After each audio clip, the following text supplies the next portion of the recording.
Yes, you are more than welcome to order Uber Eats, DoorDash, but you gotta meet them outside. All right, so the second form of tissue that we covered today is connective tissue. What does it do? It connects stuff. Skeletal, integumentary, which we know is the skin. Someone tell me a medical term for skin. Derma. Dermis, dermat, dermato. And depending where it is, obviously the appearance will vary.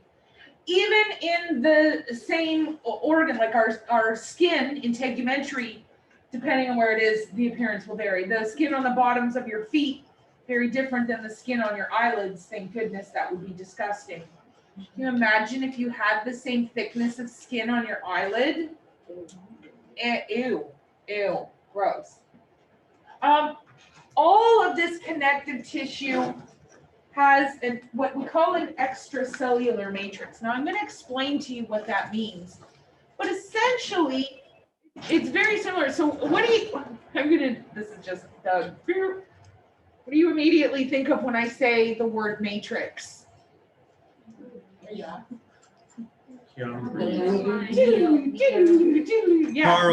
Charles trying to talk on Zoom. Beep, boop, beep, boop, boop.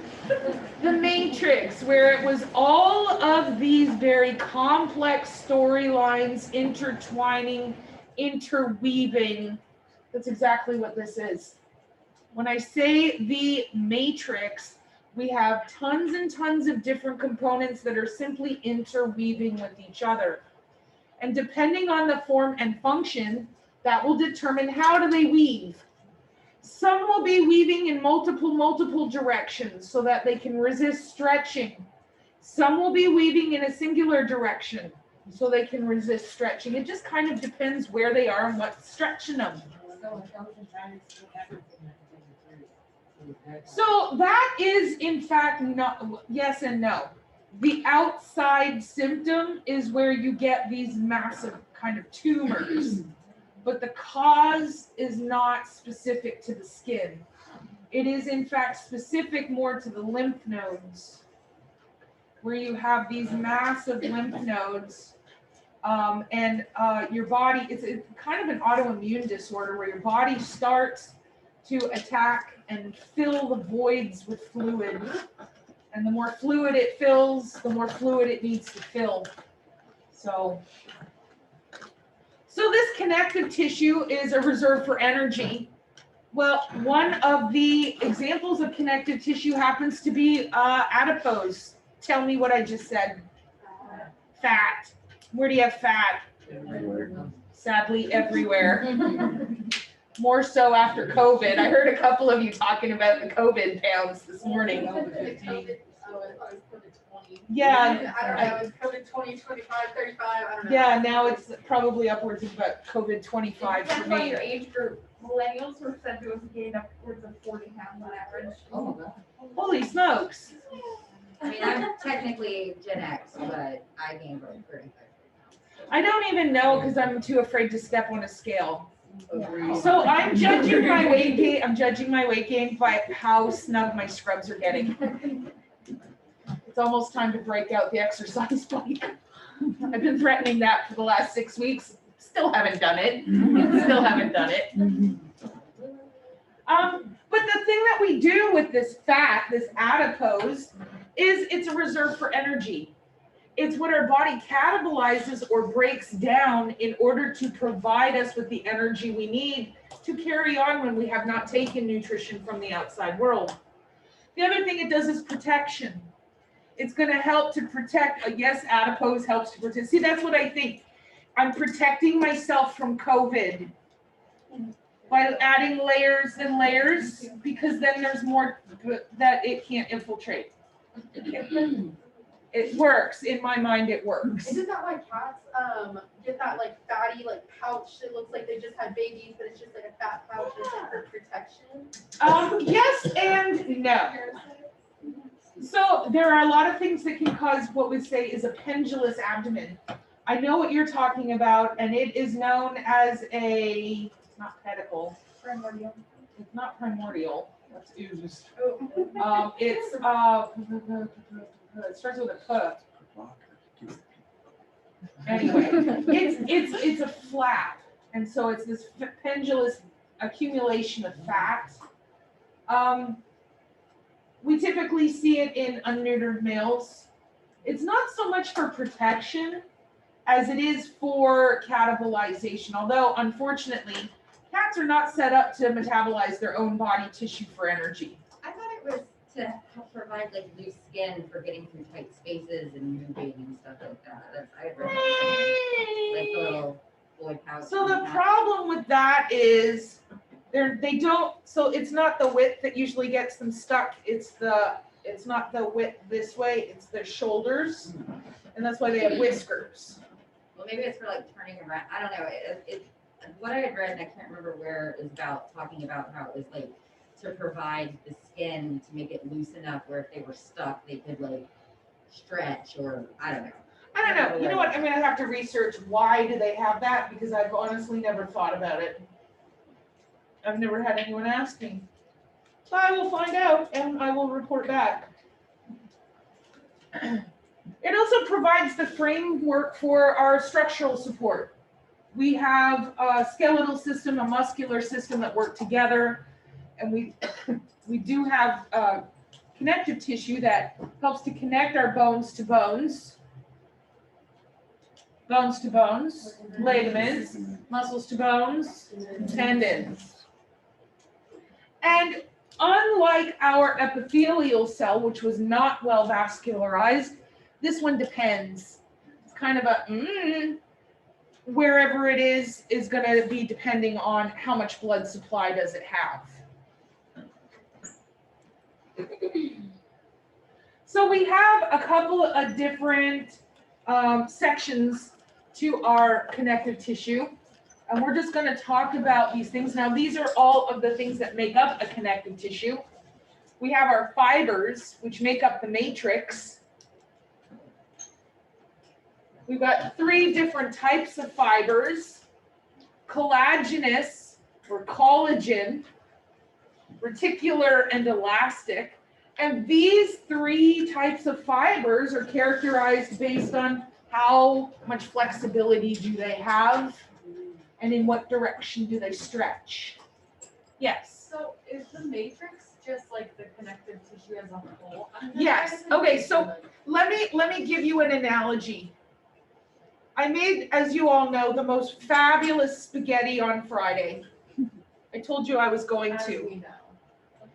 Because I told you all about it on Friday, and then Charles was the one who's like, "Did you get one for it?" And I'm like, "Yes, Charles, of course I did." We had a whole big discussion. I know, I'm not gonna pick on Charles because he does not feel good today. I will hold all of the picking until he feels better. But anyway, I made this fabulous, so I put in the tomatoes and the ground beef, and I put all of the things into the sauce. I did my red wine. I used a nice bold Cabernet, let it simmer. Then I took my spaghetti, blah, blah, you know how to make spaghetti. All of those represent all of this stuff. My spaghetti noodles are the fibers. My spaghetti sauce is the ground substance.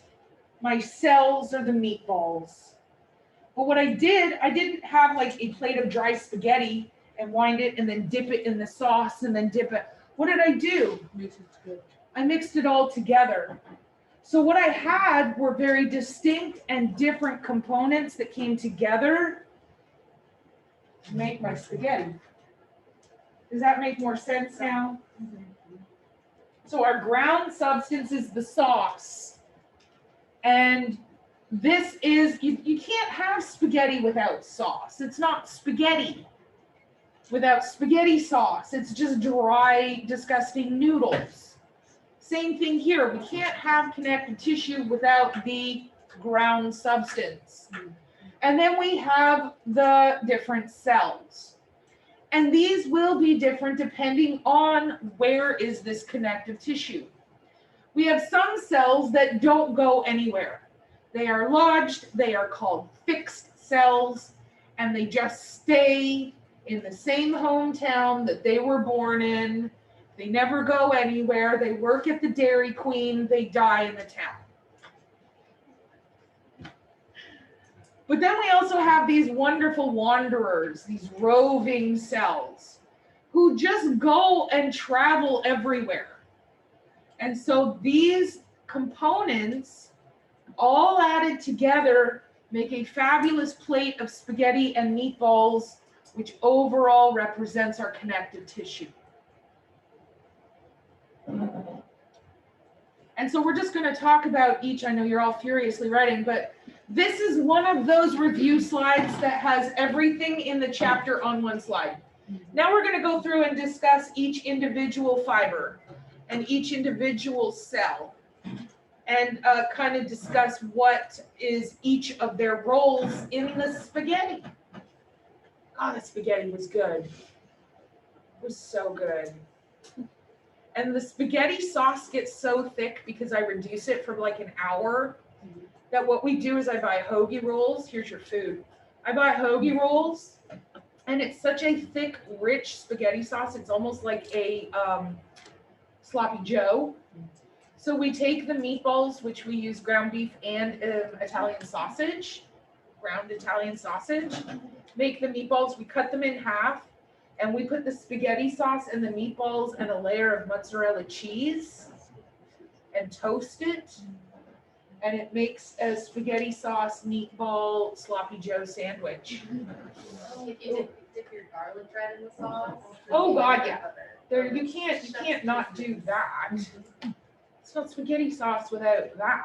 I actually put my spaghetti on my garlic bread and eat it like it was. Yeah, so that's exactly, but we do it the next day with all the extra and make a hoagie sandwich with Pasta it. and all. No, we don't use pasta, we just use the sauce because it's so thick. And then we cut up the meatballs. So we don't, it's just a thin layer of the sauce, put the meatballs on it. So it's like a meatball sub with mozzarella. What sucks is that when you go to Italy, they literally do not put much spaghetti sauce on their spaghetti. And Well, they that's don't have to because their pasta is So good. ridiculous. I've never been to Italy, but my So sister good. has. And she said she preferred the sauce took away from the flavor of the noodles. Oh, wow. You have an Italian lady make your pasta. They're like buttery, they're like, they melt in your mouth noodles. They're insane. No such thing as spaghetti and meatballs. No, Sauce is an art form to me. So this is just a little picture, although I've already given you a mental visual representation. I'm sorry. You're fine. Are the wandering cells just traveling around the connective tissue, or where are the wandering Oh, cells? wandering cells can literally go anywhere they want. In fact, one primary example of our wandering cells would be white blood cells. And they go everywhere that they need to. Anywhere that they're sent as far as a military application, that's where they go. So they can move in and out of the connective tissue as needed. So this is our connective tissue components. We can see the fibers, we see the cells, we have the sauce, which is the ground substance holding it all together. So I think the mental image of my spaghetti is a little bit even more vivid than this picture up here. But you kind of see like the meatballs and the noodles, and then the sauce is the blue holding it all together. What are the fibers made of, like proteins? Oh, it kind of depends. We have 3 different types of fibers that we're going to discuss. And some of them are made of proteins, some of them are made of collagen. It just kind of depends on the elasticity and the stretch restraint. So the ground substance is our sauce. And depending on where and what it's supposed to do, it can range from pretty liquidy to pretty solid. The analogy of spaghetti sauce works all the way through this component, this connective tissue portion. Some people who are in a hurry just take the sauce out of the jar, nuke it, throw it on the spaghetti, super watery. Some people make their own sauce, allow it to reduce for over an hour, which is super, super thick. Same thing here, that's a ground substance. And so depending on where it is, it can range in viscosity. And it's made of proteins. In fact, it's made of sugar proteins, which are known as glycoproteins. Now I've got a big, humongous $5 word right here. Glycosaminoglycans, they're called GAGs. You do not have to write that down. It's just so you've seen that word before. You're going to see that when you get next semester in clinical pathology. So don't furiously write that one down. It's just so you've seen it before. This is the ground substance where all of our nutrients are being exchanged. It also acts as a shock absorber. Again, spaghetti sauce is the absolute perfect, great job, Douglas. Perfect analogy for everything that's going on here. It also serves as an obstacle.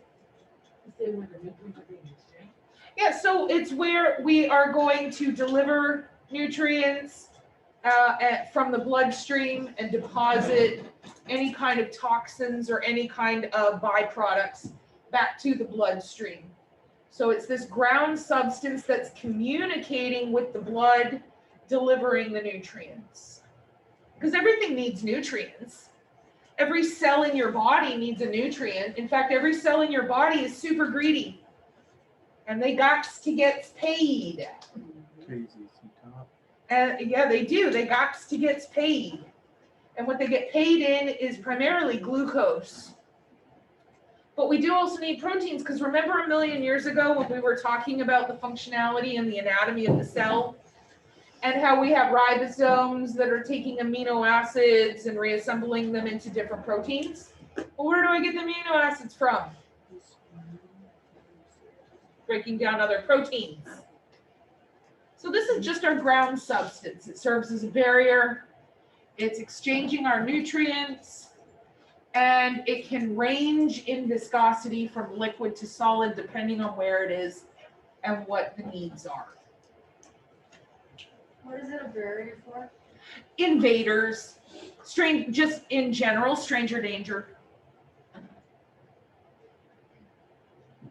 Is it a barrier for like the nucleus or? No, it's just you're thinking too pixelated. Okay, yeah.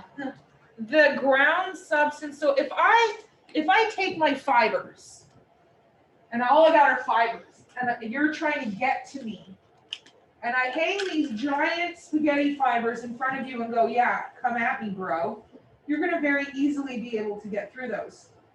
But if I now have this entire wall built of thick spaghetti, and I say, come at me, bro, do you see how that's now a barrier? Yeah.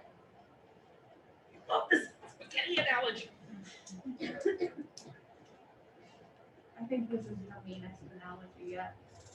But it works though. But I'm not trying, honestly, at this point, I can be honest, I'm not trying to be cruel. It works. It's working. So I'm not trying to, for once in our relationship, I am not actually trying to be mean. Please teach me how to make spaghetti sauce. Oh my God, it's the easiest thing in the world. Now you can cheat. You can cheat and use bottled. I use sometimes if I want to cheat and I don't want to go through the squishing of the tomatoes and the whole thing. I will get a bottle of bottled spaghetti sauce, but I get the plainest one I can get. I add my own herbs. Get the tomato puree. Yeah, it's just basically a tomato sauce. Upload it to your YouTube channel. And then you do my own herbs. Like I use, oh my God, there's like 13 different herbs that I use, like tarragon and marjoram, basil, coriander, dillweed, tarragon. I think I said tarragon. I use a little bit of thyme. I do put a couple of cloves of garlic in there. I can't have too much garlic in spaghetti. So that's the cheating way, but it's still pretty fabulous. Put in about a quarter bottle of wine and then let it reduce down. Oh, so good. So there's what we're talking about. There's a picture of our spaghetti. We've got the fibers, the noodles. We have the sauce holding it all together, and we have our meatballs, which are the cells. Connective tissue. That spaghetti is making it even better. So what kind of noodles are we gonna use? We got a couple of different kind of noodles. So these are the fibers. The first type of fiber is called collagenous. That's how you say that word, collagenous. Super strong, super thick. Composed of collagen. Now this is gonna be found, I've got this underlined for a reason. It is found in tendons and ligaments. Collagen helps to restrict stretching, and it resists manipulation of its elasticity after lots and lots of stretching. Think about a rubber band. If I've got a rubber band, we've all got that drawer with one super old rubber band that for some reason none of us throw away. And it's been stretched so much, what's happened to it? It no longer has any elasticity. It's now super misformed and misshapen, and it's just super, and it's just like, instead of a nice tight little rubber band, it's this giant thing that just doesn't even work anymore. Collagen, however, we don't want that happening in our tendons, because by the time you get to be like your parents' age, if we had that happening in the fibers, like our arms would be like dragging the ground, and we'd have these giant spaces in between our bones because the fibers would have stretched and lost their elasticity. These collagenous fibers are constantly being pulled and stretched, but they resist losing the elasticity. We also know about collagen fibers under our skin, because gravity is a B word, I'm just gonna say. And you have gravity is pulling down on your skin all of the time, all of your life. And what happens is pulling down on the skin, you lose some of the elasticity. And that's why people will like do collagen injections to help tighten everything back up. Sometimes these collagenous fibers are also known as white fibers. Again, tendons and ligaments, that's if you've ever seen one, hopefully not on yourself, because if you've seen a ligament, you're in big trouble. There are a whole host of videos on the YouTube that you can see, but they are white and they really do look like elastic bands. So that's why when I was growing up, my grandmother would tell me, you're gonna fall and scrape yourself to your white meat. She may have been referring to that, although technically your tendons and ligaments, not meat. There was one I saw just for grossness, because everyone likes to watch those. I don't know. Again, I don't know how many of you do the Reddit, but you join these little subreddits, and one of them I like is win stupid prizes. And another one is watch people survive. And so there's this guy who was trying to do this trick on a skateboard, and he fell, and his fingers bent back, and all of his knuckles popped through the skin of his palm. And he fell, and he came up, and he went, woo! And you could see all of the tendons and ligaments poking through his. Oh, it was fabulous. So if you want to see it, if you want to see what connective tissue looks like, go to the YouTube. But this is one of the types of noodles we can make our spaghetti out of.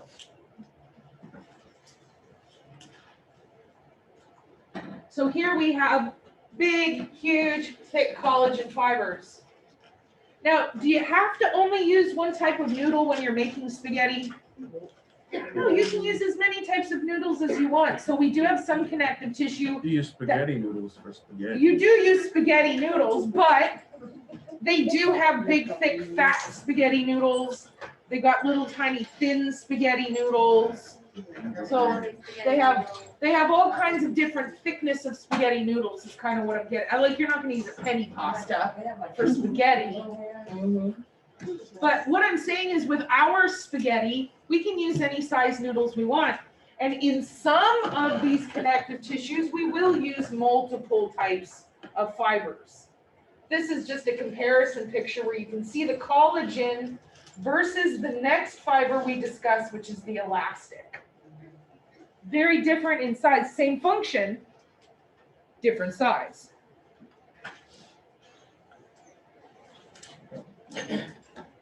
So these are the other two types of fibers, the other two types of noodles.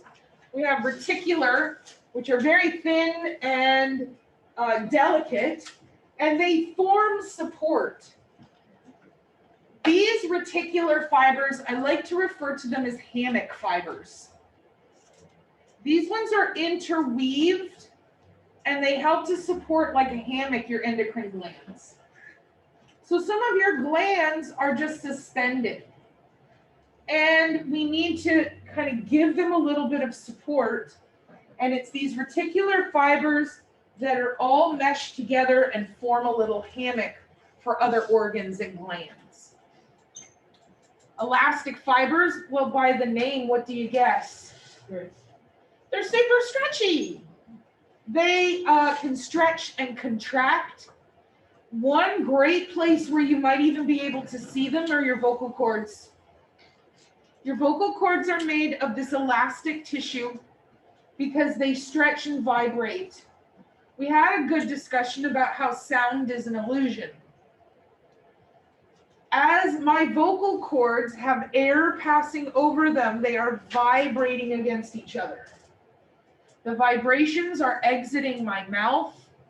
They are moving throughout this entire room and entering your ear.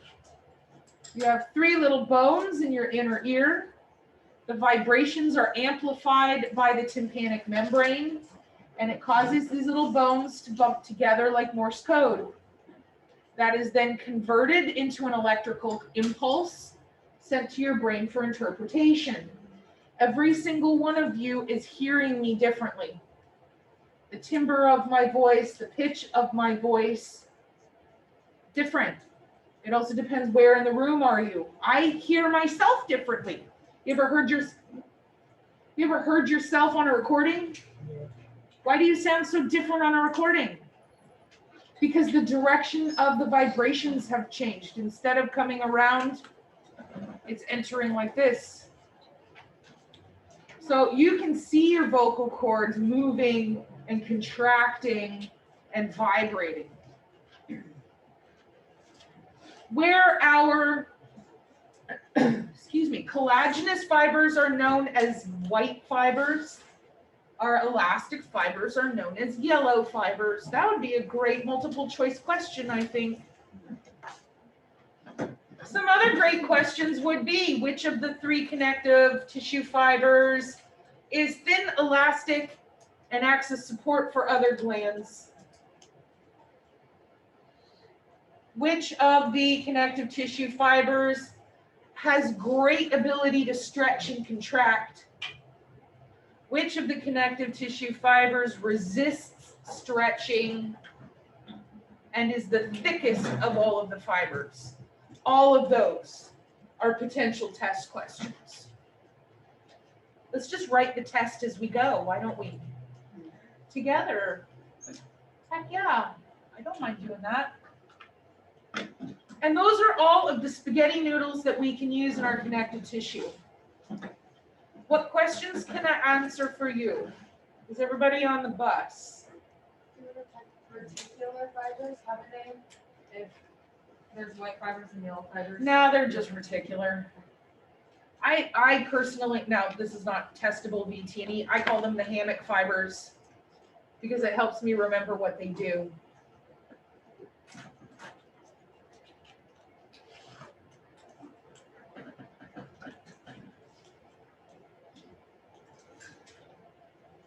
Any other, yes?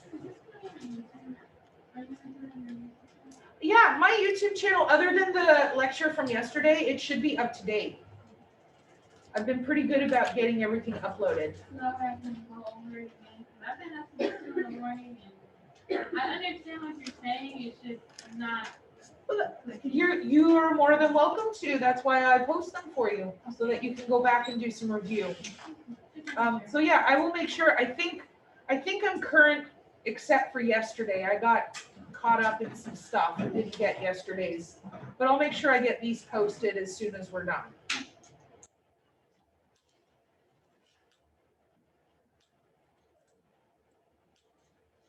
Just another picture. Here we have our spaghetti using kind of all of the things. We just decided to use every noodle that we could possibly. So here we have our collagenous fiber, very, very large. Here we have the thinner elastic fiber. And it thinner still, you can see these very tiny little lines. Those would be the reticular fibers, the hammock fibers. We've got our meatballs, our mast cell, macrophage, fat cell, big humongous fat cell. And then all of the blue is the sauce holding it together.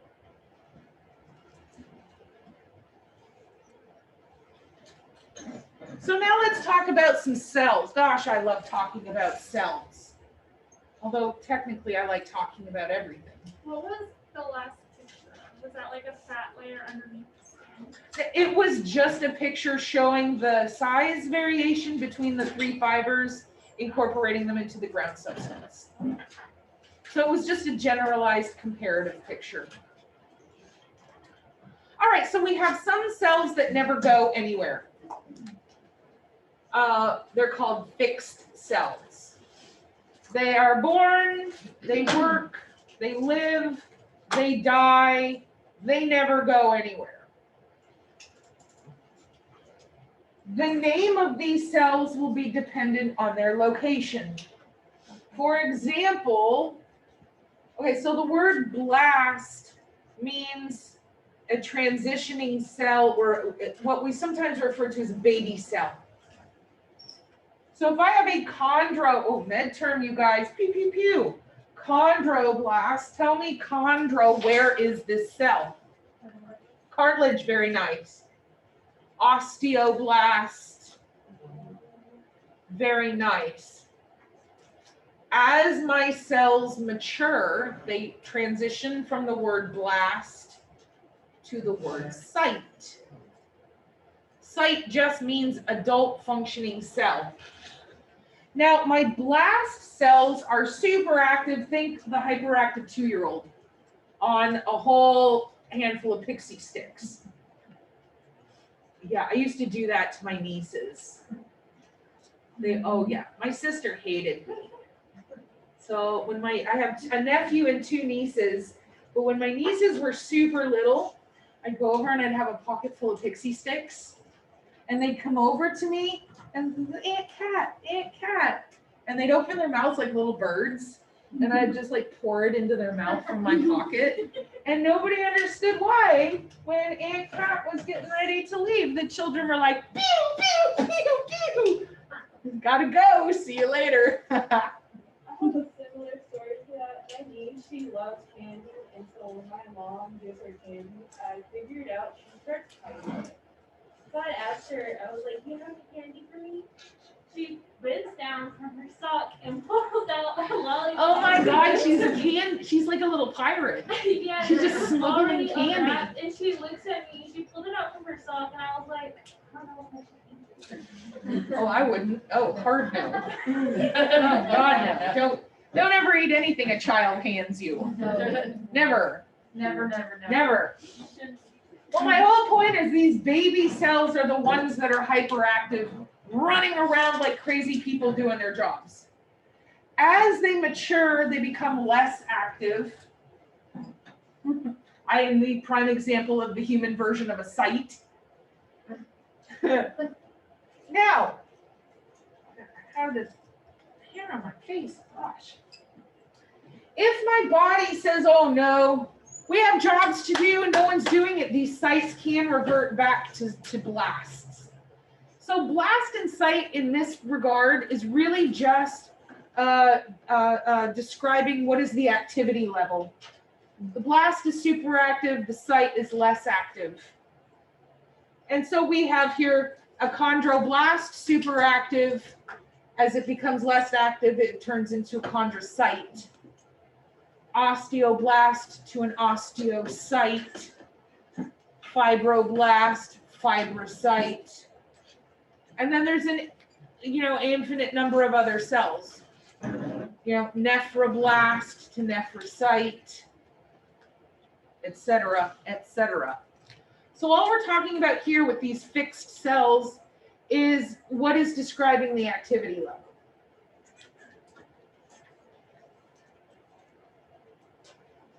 So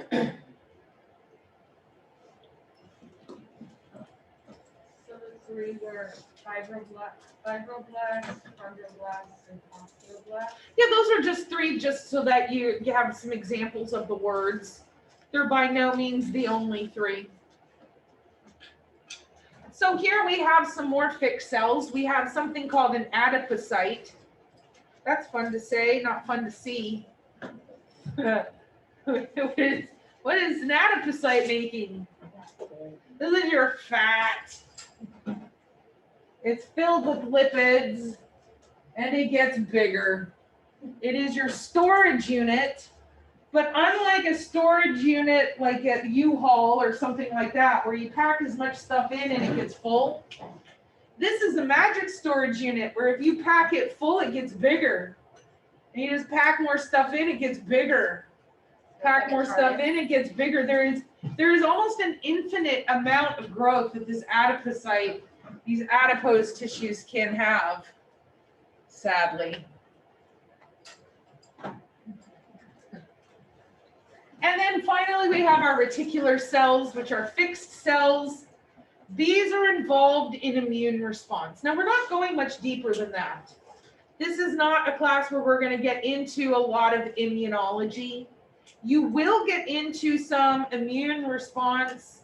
You'll get into like clotting cascades, stuff like that when you get to ClinPath. For us, we're just looking at the mainly definitions.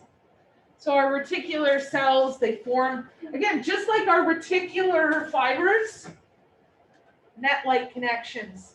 Reticular, I really do think of reticular as a hammock because it does help me remember that it kind of forms a net for support and communication.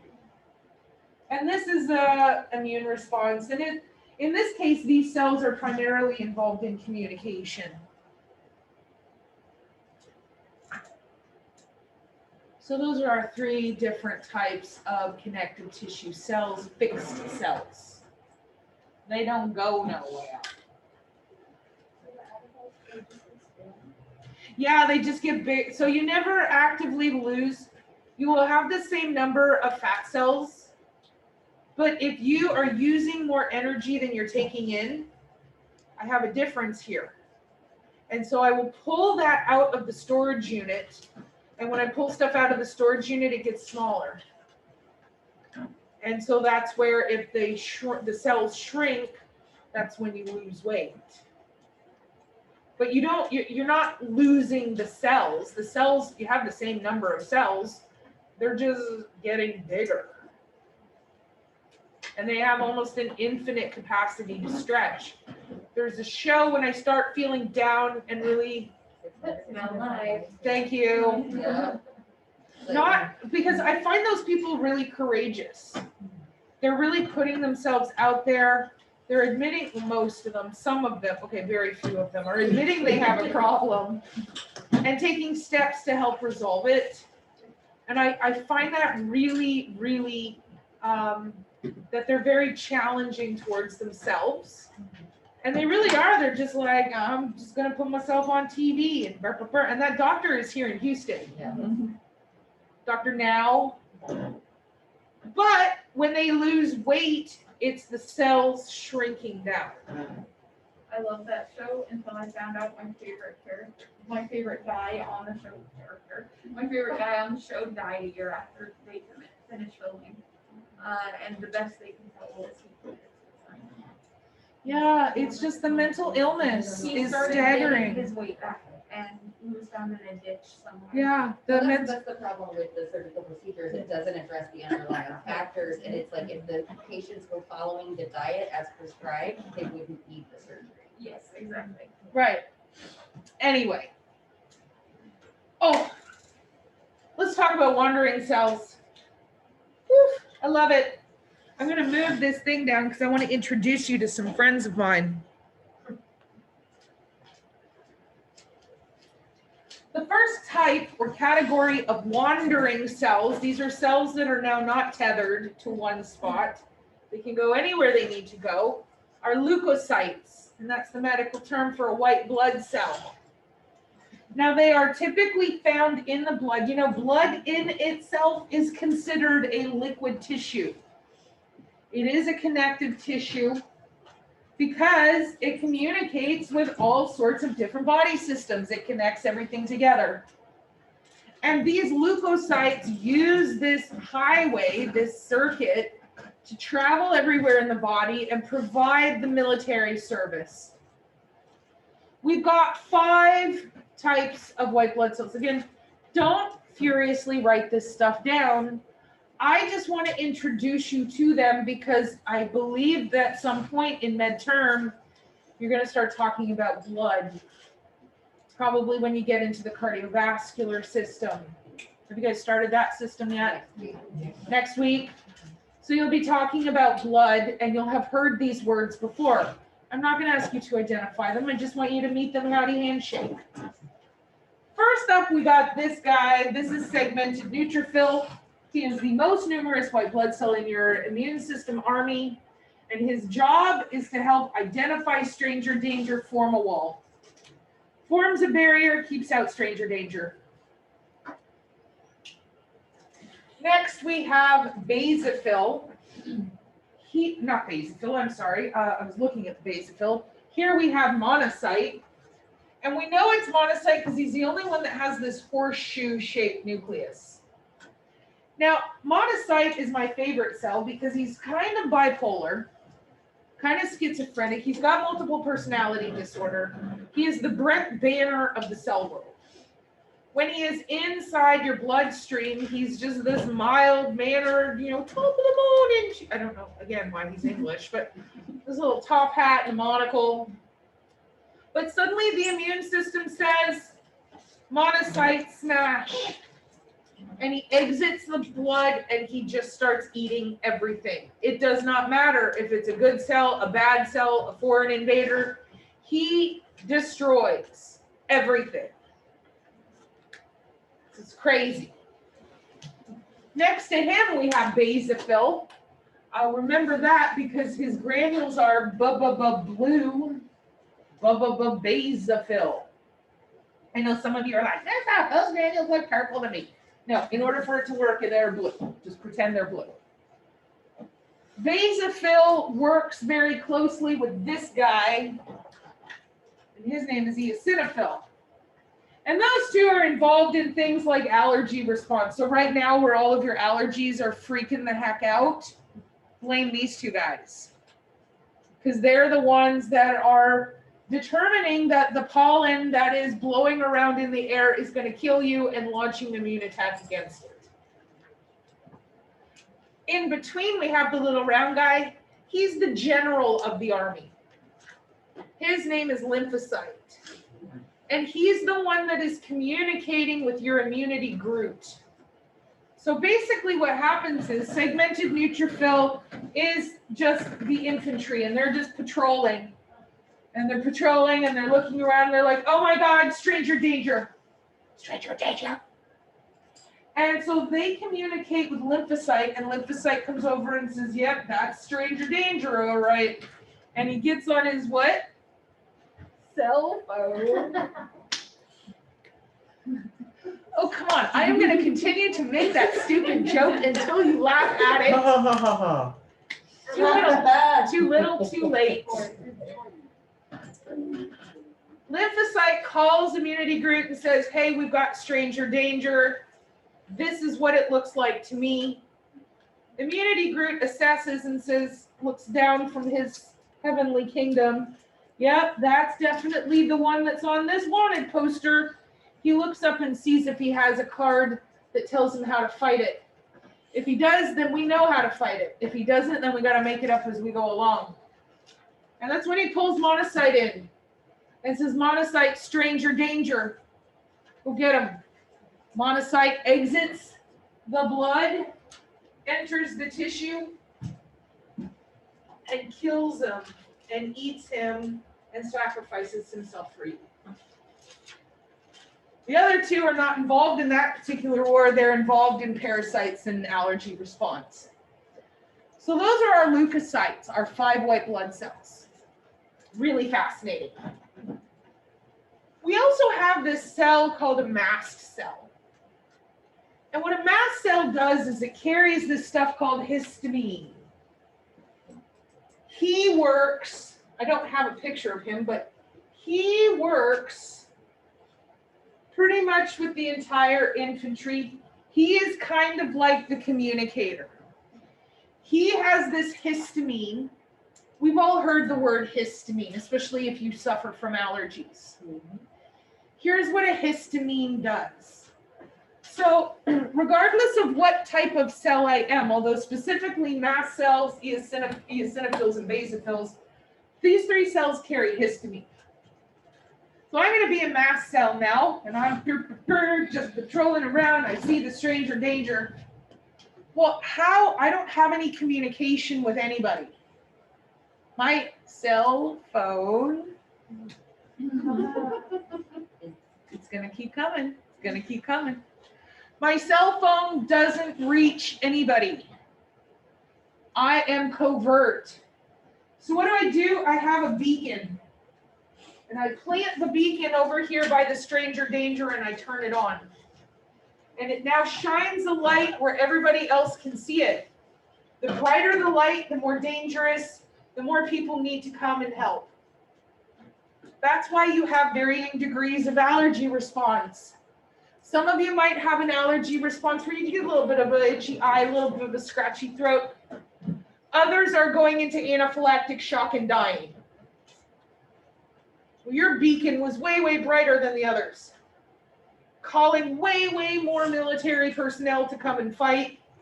The symptoms that you experience are associated with your body's reaction, not the thing. Pine pollen is not going to kill you. It's pollen. But your body's reaction to the pine pollen could kill you. That's what a mast cell does. That's what histamine does. Histamine signals the immune. Now, obviously, am I simplifying this to the millionth degree? Of course I am. But ultimately, just as a basic idea of what it does, histamine is the beacon.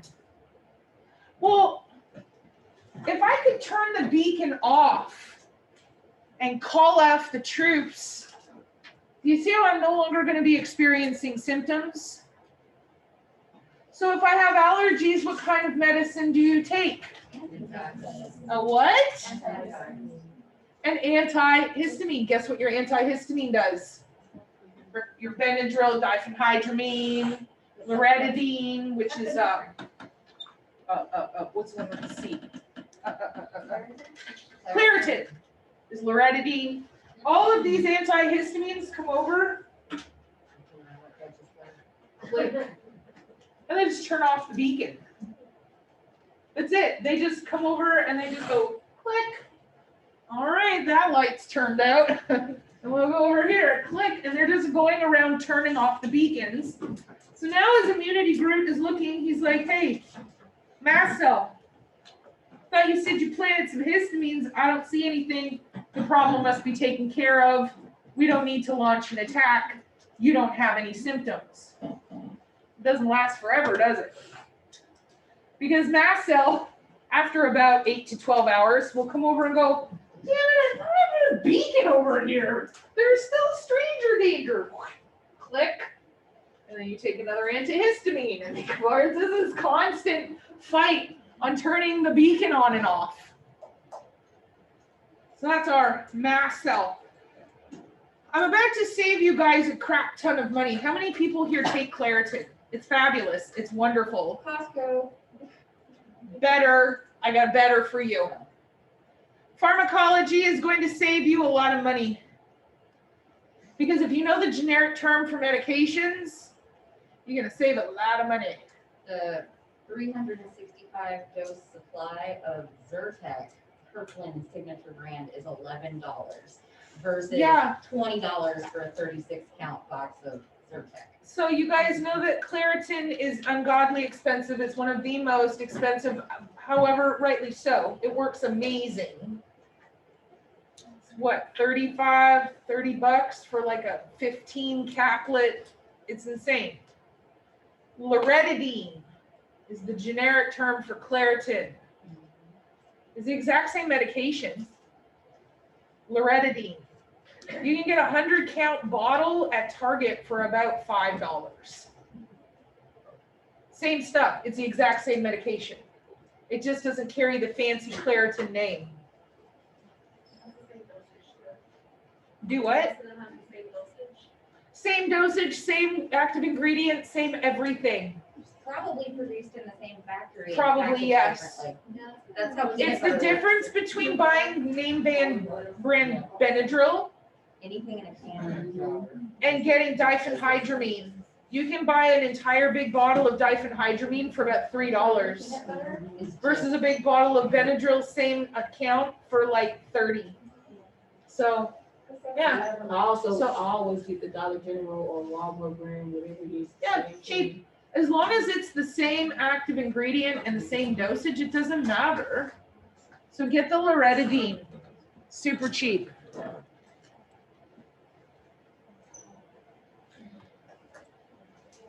Here I've got a slide. You're going to learn how to do all of this in clinical pathology.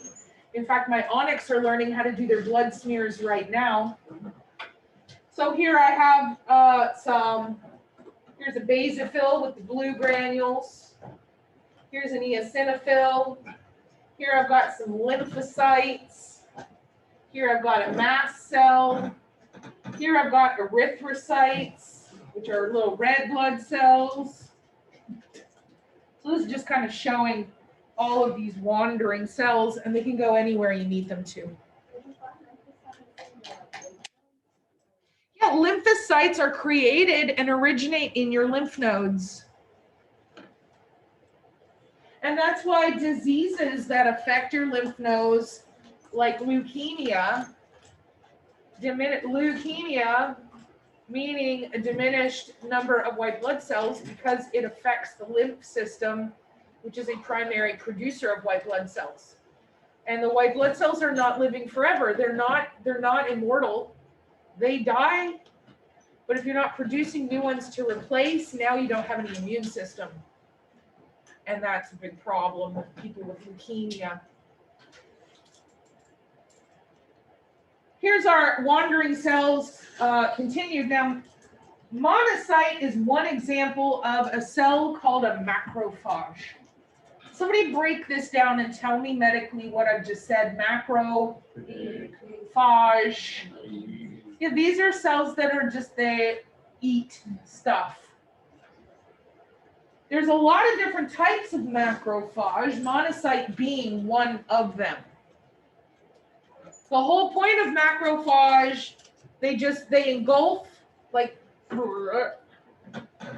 and then they digest, or they sacrifice themselves, and whatever they engulfed also dies with them. And they can have different names, so, depending on where they are. So Kupffer, myoglial, what's that one underneath? Oh, our histiocytes, which are just cells in the tissue. So all of these are considered macrophage, including our monocyte, which is a leukocyte. Macrophage is just a type of cell that engulfs and eats its prey.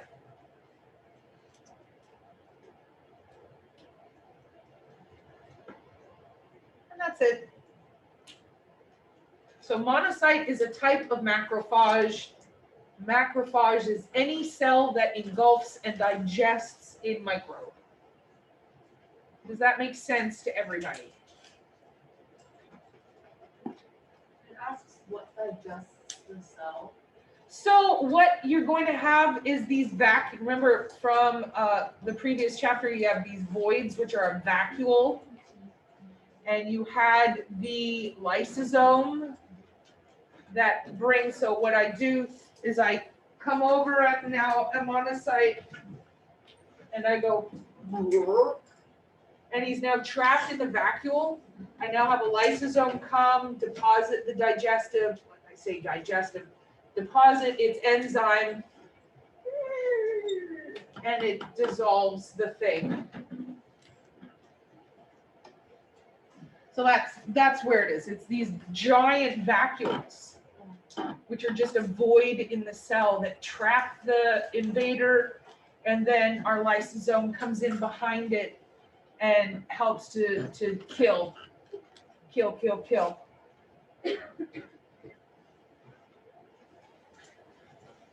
So lysosomes is what digests the cells pretty much.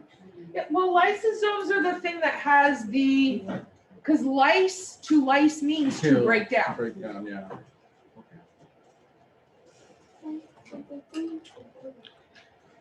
And there's just a beautiful, colorful picture of all of this connective tissue stuff working together. We have our fibers, our ground substance, and our cells as our big, giant bowl of spaghetti.